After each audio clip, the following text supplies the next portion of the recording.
Everybody, my name is Dr. Aaron Miller. I'm a physical therapist, fellowship trained orthopedic manual therapist, and I'm here today with three of my fellow colleagues, and we're going to be discussing mentorship, what mentorship means, what it looks like, and the qualities that you may be looking for when taking a new position or a new job, and if mentorship is good for you, if it's something that you might want to consider, and how to go about planning that and really how to go about asking for it for your future job. So I'm here today with Dr. Shanae Amons, Dr. Jason Bruton, and future Dr.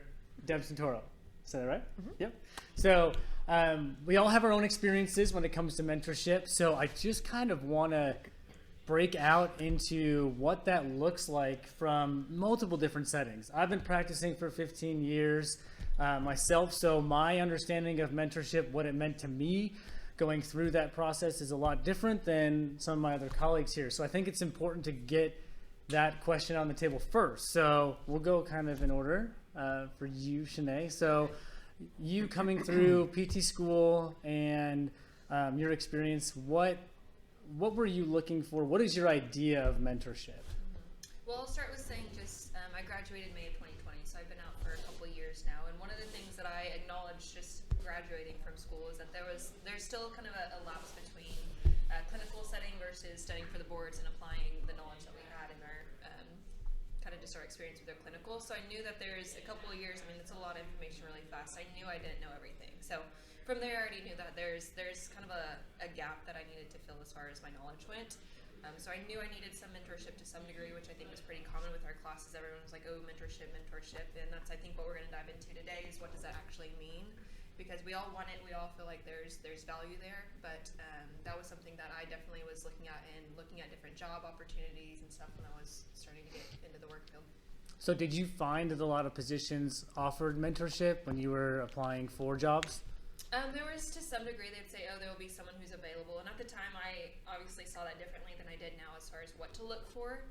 But I think most of them, to some degree, offered that. I don't think it was in the way that I believe is beneficial now being in the field. But it was almost like someone's going to be available to ask questions. I don't know the details as far as if it's in relation to billing or if it's there in clinical reasoning. That the availability, I think, was a little bit different. But a lot of them I knew with new grads who hire new grads is that's a big asset, I think, that people, they market, whether they provide it or not, I think is going to be dependent on the program or the company.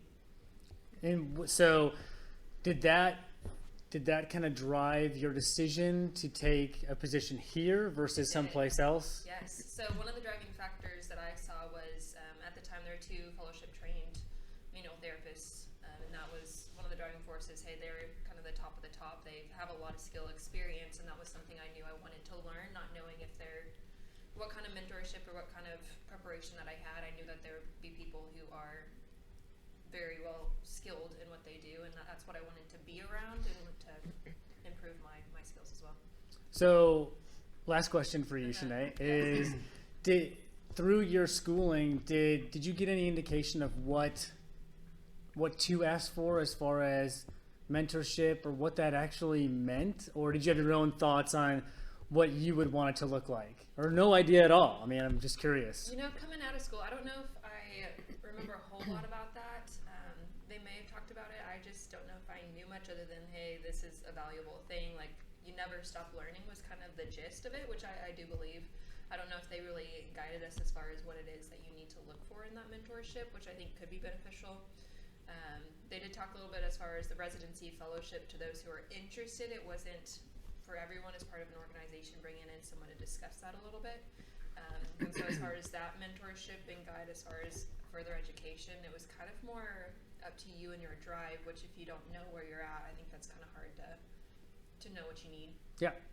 And just to kind of go based off of what Shanae is saying is that when she came on board here, there really wasn't a mentorship program put in place. So since she started, probably a year into working here, her and I have been working together during a program that I've developed for mentoring, and seeing that growth has been incredible for me. But hopefully that has has guided her clinical decision making, her PT skills in general, thought process, and things like that.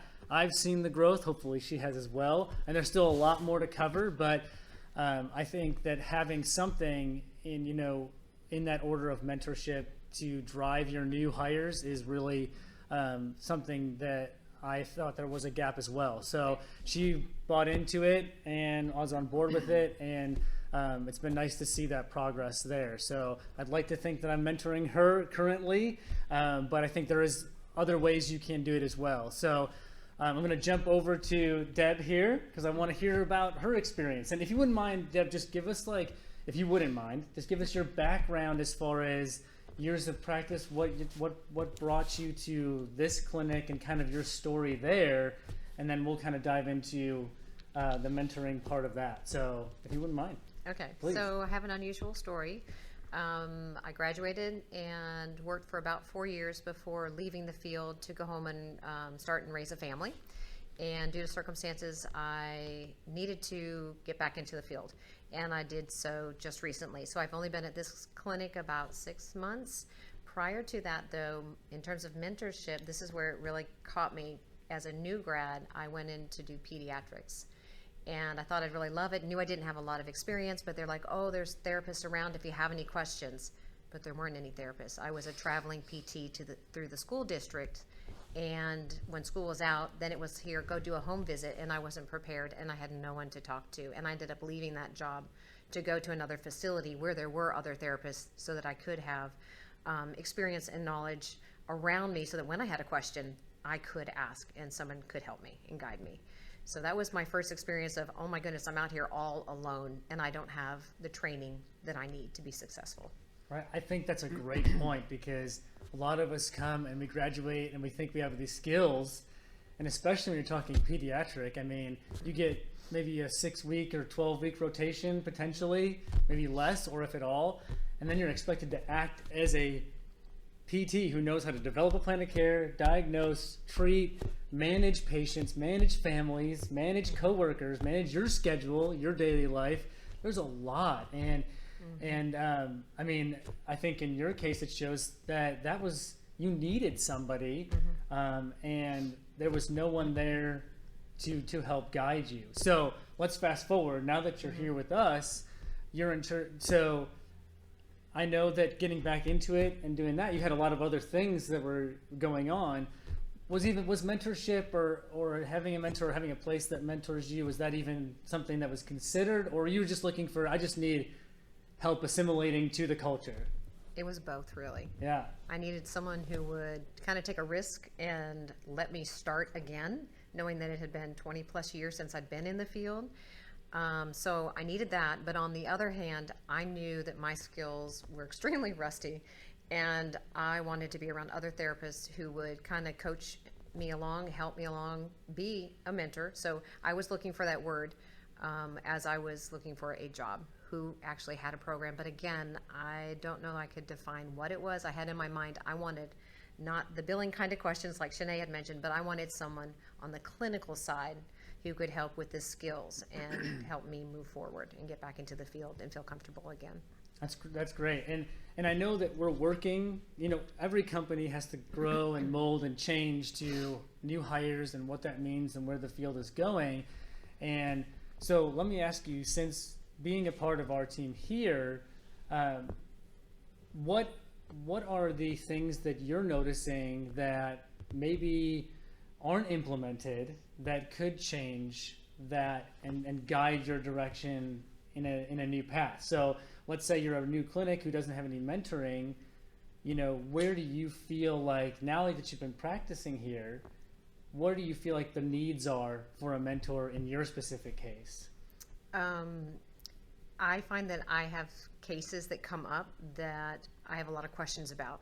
So having someone who is available for me to kind of go to on a weekly basis and say, I had a new eval, I'm not really sure what's going on, I need some help. But even on the floor when we're treating, I've had times where I've called you over, I'm like, I don't know how to work with this person to get them in a position because they can't tolerate anything, and I'm at a loss. Or even outside of time of working, Shanae, hey, I've got someone, do you have any ideas? And so having an environment where there's a team kind of working together of sharing ideas and discussing cases to help one another has been so beneficial for me.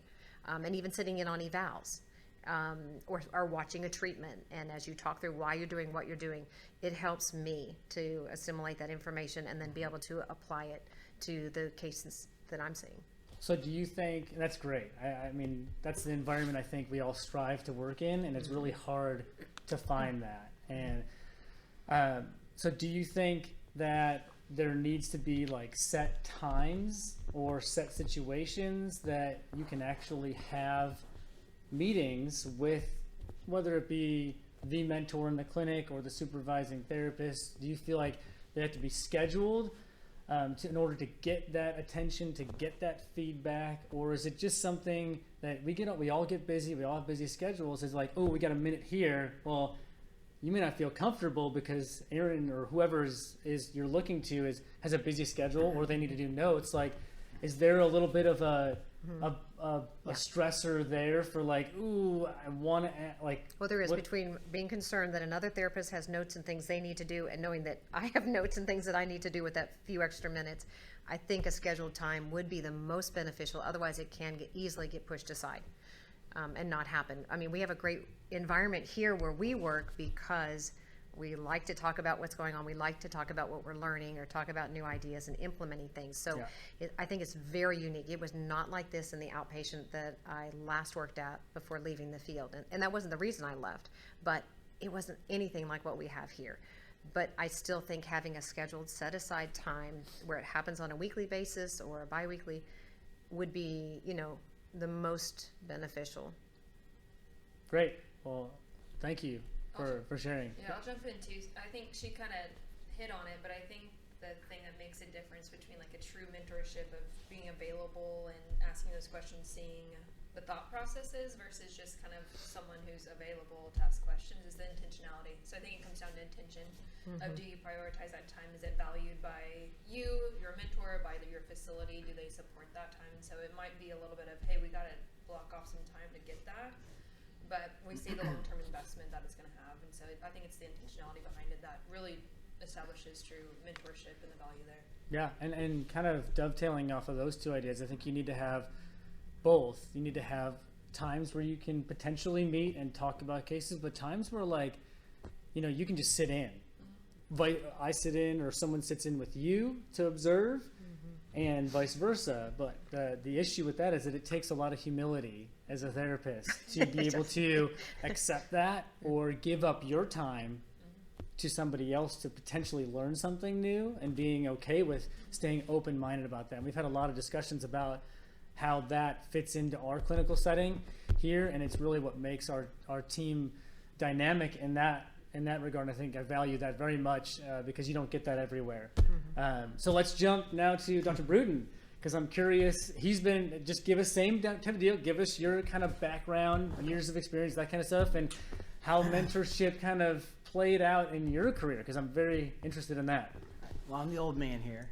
I graduated in 2002, so I've been practicing about 21 years. And I would say that I really didn't have a mentorship coming right out of school. I was hired on, I'm going to not use names to protect the innocent, but I was hired on to a corporate environment, corporately owned clinic that was an outpatient clinic that was extremely busy and very, very diverse. So we did wound care, we saw neuro, outpatient neuro, we saw, orthopedics, we saw everything. And so I didn't, from day one, they had 2 new grads, and we started together, and we had full schedules. So there was no warm up, there really wasn't mentoring. There was a clinical supervisor who had quite a bit of experience, probably had 20 years experience. And bless her heart, she was great, but it wasn't a mentorship. It wasn't even close to it. She was good at helping us to get the resources we need, but as far as clinical reasoning and why we do stuff, there wasn't time for that. It was more like, we just need to get the job done and, get these, one patient in, then, get on to the next patient, and get them in and out. So that was my first year experience, and I moved on. And it's funny because I had a lot of experience as a tech. And so I came in a lot more confident than I probably should have been. Okay. And so, whereas my coworker who was a new grad, she came in and she didn't know a lot. And so, the two of us initially talked a lot, bounced things off of each other, but it was mostly me helping her. And then she got more and more independent. But we're both new grads still. And so, having, all that previous experience as a tech, thinking I knew more than I did, I wasn't very humble at that period in my career. And I think it took a long time for me to get there. So I really wasn't looking for a mentorship. I was probably looking more for, an environment that I liked working in, but also compensation at that point. And I was also ambitious. I worked for a private clinic for 3.5 years as a tech, and I was thinking I'm going to one day have my own clinic. And so I was looking for opportunities to, get experience in that. So I moved over to another, corporate partnership or outpatient orthopedics where they got, 3 to 5, 100 clinics around the nation, and they partner with local guys, and so the plan was for me to come on, work a little bit under, 3 or 4 months under, one of the partners, and then open up a clinic for them, right? Sure. Should I have done that, with only about 1.5 years of experience? Absolutely not. Did I get any mentorship there? Absolutely not. Not clinically. I got a lot of business mentoring. That's what I was going to ask. A lot of business, and I know a lot about the business side because, as you'll see, I went the management route. Yeah. But my clinical skills, I knew what I knew, and I continued to go to continuing education courses. But as far as really developing, sound clinical reasoning and really getting good at my manual skills, I was not a clinical superstar, and I didn't have one I could lean on either, because when you take the solo route, I eventually went on to open a clinic. It was just me by myself for a while, and then I moved on to a physician-owned clinic, and I was by myself for a little while. They recognized me, and I got moved into a management position over about 5 other therapists. But it's still, I never really had a mentor in the clinical realm. It was always mentors in the business realm. I find that fascinating, because why is it that we're so eager to mentor on the business end of it? Is it just the money and how to manage that and grow that? Do we lack in the mentorship of the clinical care that actually helps our patients? And I think this was a problem, in the outpatient orthopedics back then. I think it's probably still a problem now. We're thrusting new grads right into outpatient orthopedics, and we're putting new grads in as directors. We're tempting them with, with money and with bonuses and all that. But how are they growing as a clinician is more the important part, because your business is not going to succeed long term if you're just faking it till you make it all the time. You really have to know what you're doing at some point, or your business starts to suffer. Yeah. And so, and you have to continue to look for new referral sources. So, I don't think, honestly, so I continued the management route, and I was treating patients too, but I was not a clinical superstar, and in fact, I think I was an okay therapist. And I think I could convince patients that they were getting better. Yeah, yeah. But were they better, like we talk about here? Probably not. Probably not better. I got a lot of people better, but did I get them better? Probably not. But having said that, I had to humble myself to see that, and to look for. At some point, I wanted to, get out of management and back into the clinical aspect.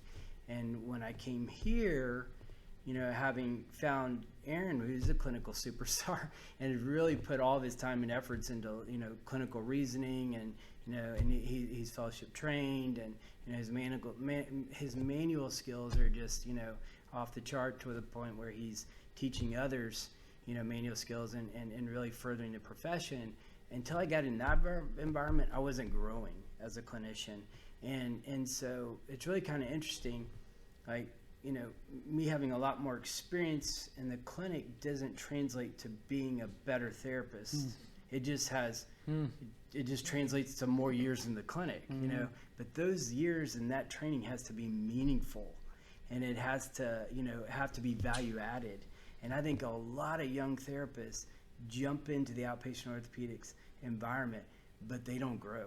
They burn out because, and that's a whole other topic, but which we talked about. But they burn out because they're not being challenged. They're not growing clinically, and it's because of lack of mentoring, and some of it is a lack of humbleness, knowing that they know what they know, but they don't realize what they don't know, and they're not willing to explore that.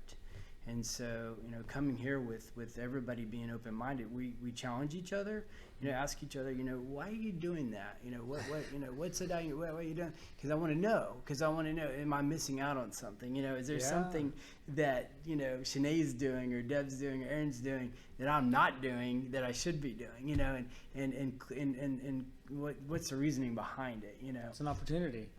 It's an opportunity. Yeah. But as far as, like, you know, how has it benefited me? So I consider Aaron a mentor, even though, you know, I'm older, have more experience in the clinic, because, you know, I had to humble myself to realize that he knows worlds more than me is clinically. Now I know, you know, and he'll come to me for business stuff and ask me business questions, but, you know, really the bulk of our day to day is clinical. It's not business. Yeah. And so, you know, that's where I needed to improve, and that's where I have improved significantly. Absolutely. You know, even from, you know, the last 2 years from coming here. Absolutely. But part of the mentorship that Aaron's able to give me is just, I can treat, you know, 10 feet away from him, and I can even listen. Just listening and being open to, and then asking him questions on the backside. Why did you do that with that patient? You know, what drove that clinical reasoning? You know, what kind of results are you getting with that patient? You know, and then him sitting on some evals for all of us, us sitting on some of his evals. But I really think the open-mindedness is the key. Yep. And I think you're learning the entire portion of your career. It's a lifelong thing, and the moment you stop learning, you really start regressing, and then you burn out. Burnout happens pretty fast after that. Well, thank you. I think we appreciate all that input, and for those who are listening and watching, like that clinic, those are beautiful clinical pearls that come from years of experience and really a growth. Everyone's utilizing the term growth mindset, but like I really feel like Jason has embraced that clinically, and I mean it shows in his. I mean, you can talk about patient outcomes all you want and no-show rates and cancellation rates, but the numbers sometimes don't lie, and I feel like in the therapist cases that have embraced that kind of mentality, I mean, I think we do a great job of understanding what's going on, and therapists in general can do a better job and a great job of keeping patients and understanding patients so that those outcomes continue to improve, because it's when we don't want to grow, when we don't want to understand what that looks like, that patients drop off. If you're bored, guess what? Your patients are bored. If you're not enthusiastic and you don't care and you don't show that, and I mean, that's a big thing, like spending the time necessary, having the schedule that you need to spend time with these patients to educate them and to show them, that is what leads to better outcomes. That's what leads to better retention as therapists, you know. So I think when we talk about our world of improving, it's not on to the next. Greener pastures are over here. Take more money here. It's what grows you more clinically. And it's hard. I get it. Like, it's hard as new students. You come out, you got debt, you got family, you got cars, you got house, you got all these things you want to make money and pay off, right? Well, you have to also think that you're not done. You're not done. You're never done. I agree. Lifelong learning is something that should be preached, but it's how it's implemented, and in the job you take, it's how that future for you in that job is really going to bolster you in one way or the other, you know. And it takes a lot of work. It takes a lot of practice. It takes a lot of humility as a clinician to reach the stages where it just becomes natural, and it's natural in our clinic, and I hope it is in y'all's. And if it's not, you know, there are ways and strategies to get there, and one of them is having someone or having a setup where you get someone who has the ability to mentor you, and not just the simple ways of how do I manage the schedule, how do I answer a billing question, how do I do this. It's let me learn from you, and how do I interact with patients properly to then get them well and treat them in the best and most advocated way and efficient way. So the last question I'll ask, just, and you can pipe in whenever you guys want, is what does a new graduate or a new hire need to ask on an interview if mentorship is something they want? What are the questions? Because they can be offered. We offer you mentorship. Are you just going to accept that, or what are you going to ask? I think you got to ask, what specifically does that look like? Do I actually have some time carved out of my schedule with the mentor, or is there any time that they have carved out of their schedule to mentor me, or is this on the fly, or is this, just ask questions on the fly as they come up? What is it just a go-to person? What does that look like? Because I think a lot of people throw that word around, but it's not really a mentorship. Yeah. It's just really somebody who can ask questions on the fly, but that's not going to get it done. I think the longevity of it too. I mean, you can't come in and say, hey, 3 months of mentorship. Well, coming out of school, I mean, you're not going to learn everything that you need to know in 3 months. So it's something that you have regular access for a long period of time, and it really never stops, because I think there's always room to grow and continue to do that as you develop your skills and your reasoning and all of that. So I think the long-term effect is beneficial. We're seeing that with different experience here too. I mean, there's still learning and growing and being mentored, and so I think again, that's a big component of it as well. Any thoughts, Deb? I would think if they can't offer you something very specific at your clinic, that you would look outside of that clinic to someone who is willing to offer it to you. So if you can't get in the clinic, and for some reason that's the place where you feel like you need to be, then you need to find it somewhere. Yeah, You got to make it a priority. I would agree. I agree, but I think that sometimes that's easier said than done, because once you get done with your busy day and you go home, you need to decompress. You need to separate yourself from the emotional and physical toll of that day and decompress so you don't burn out. So sometimes that's hard. Maybe that needs to be over your lunch break, calling, a colleague and bounce stuff off of them, or somebody with a lot more experience. But I think that, evenings, weekends, you need to take a step back, decompress, and, do some me time, because We need it. and family time, because we need it. We need it to recharge. Yeah. Yeah. Because it does take a lot of energy and a lot of emotional, cost to treating an outpatient. Great. Well, thank you. I have one last thing to say, is that, is the question, should you take a job without mentorship, right? And I think you can. It depends on what your goals are as a therapist. If it means that you're going to get mentorship but make less money, if money is your only key, at certain times I think it'll catch up to you. It will catch up to you in burnout. It'll catch up with you in patient caseload, in notes. And when you don't have the clinical experience, and this could be in any part, acute care, inpatient, I think they actually do a better job in those other settings of mentoring than they do in the outpatient field. I mean, I've worked it all and seen it all, and I felt more trained, more up to speed, more in tune with what I needed to get from with those other settings than I ever did with outpatient therapy. And I have my own story, but I thought it was great to hear from my fellow colleagues, because it comes from so many different backgrounds, and I think mentorship is a huge part of what we need to do and focus and grow on, and I look forward to more people asking more about what that means, what that entails when they take a job. If you don't know, then you need to know, because that could be an integral part of your growth, and if you don't care about it, then maybe it's not the job for you, and that's okay. But if you do, and you want to grow, especially in this field where it takes a lot of conceptual analytical thinking, then you have to ask those questions of not only, yes, is mentorship included, but what does it include? What's the time frame? Who's it with? Is it scheduled? Is this something that's going to happen consistently, or after the first week, it'll be done with mentorship, because sometimes you get that, and there's a lot of other pressures that go with it, but finding that right fit for you is really what's the most important. But I truly feel that mentorship has helped me in being one, and being able to help my fellow colleagues and mentor them up, because it only makes the work environment so much better, so much more enjoyable.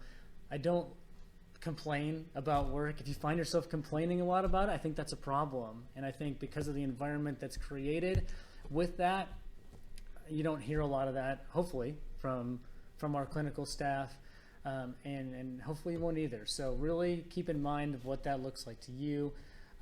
Again, I thank my fellow colleagues for sharing. I think this is a really important topic to discuss, and I look forward to seeing all the growth with all of them, and hopefully you get something out of this too going forward. Can I ask you one question? Yeah. Do you have a mentor that you still go to Absolutely. when you run into a problem? Absolutely. Clinically, I have 2 mentors that I lean heavily on, and really probably 3 that are all people who I respect, and not only in the clinical field, but just I was kind of mentored clinically and really how to be a man in my early career. So I really have tight relationships, and now I can call my mentors friends, and I think that that's okay. Because you need to have a friend in your corner at sometimes in your life and in the life of clinicians. So if you don't have one, find one, even if it's from afar. I mean, I agree kind of with what Deb was saying, that it may not be provided for you, but find someone, in the world of social media, and today you can find someone who, if they have the clinical background and the education, you can follow them from afar and they can mentor you. It doesn't have to be direct mentorship, but at some point, you're gonna want more, and that's a different topic altogether. But again, I appreciate your time, and I look forward to more conversations like this, guys. So thank you.